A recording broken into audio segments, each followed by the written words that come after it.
to you. Okay, so,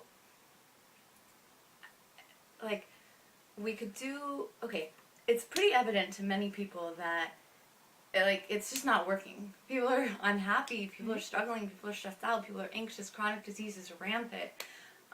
Rampant, like, starvation is rampant. Yeah, it's just not working, this global culture, this system that we've got going on. Even though there's different cultures around the world as far as religions and cuisine and family structure, like, there's this overall global culture of the way that our systems are set up that is, like, not working for anyone, not for the rich and not for the poor.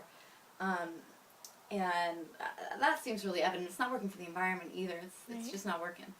And there's all these things that we can do. I mean, people want to change, right? Like, we can turn towards organic food. We can turn towards alternative energy. We can go and volunteer our energy to help people in countries that, are struggling a lot more than we are, although emotionally that's also debatable, which is a really real factor as well. I mean, there's so many things. We can turn towards permaculture. We can turn towards primitive skills, ancestral arts, natural healing and naturopathy. Like, all of these things are really good things. And at the same time, if we keep going with this, like, the structure that I'm referring to, this global structure that isn't working, isn't the not organic food. And like, it's not that we don't have enough, because there is enough. It's not to do with any of these issues that I named, right? The structure, this global structure that I'm referring to, has to do with values, right? It has to do with this cultural, globally cultural story that we tell ourselves that we live by. A story that, like, we don't even recognize because it's just so ingrained that this is the way the world is, like, to a level that we don't even recognize. And so it has to do with this story that we tell ourselves subliminally even, but yet we tell it every day, all the time, like, that, we're destined to destroy ourselves, or this is just the way we are, or, that, like, we're victims. I mean, that's a whole other chapter, right? But the stories we tell determine the values that we have, which determines the actions that we take, which determine the quality of this life experience for ourselves, for every other person, and really for the whole community of life on the planet. Right. So, more than anything, I want my collaborators and myself want so much to just offer this other way, this other story, this other set of value systems that would lead to different actions, that would lead to a different experience.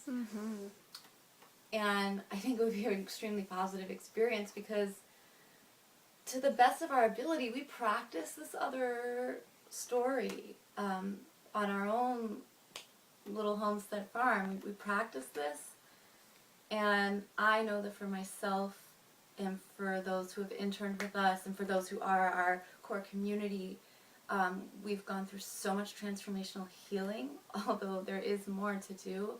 But I'm talking, like, a healing chronic disease level of healing, because of the level of, like, safety and self-worth that this other lifestyle promotes and really creates in oneself.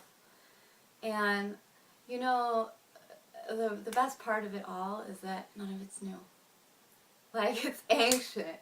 And we're really blessed because we can keep the technologies that we've created in the last however many thousands of years.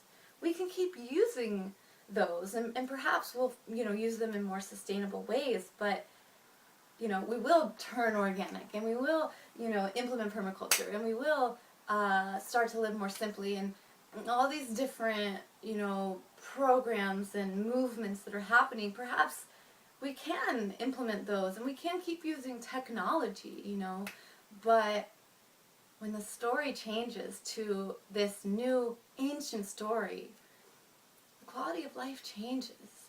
And here it changes. And the quality of life represents, mirrors the physical body, the physical experience too.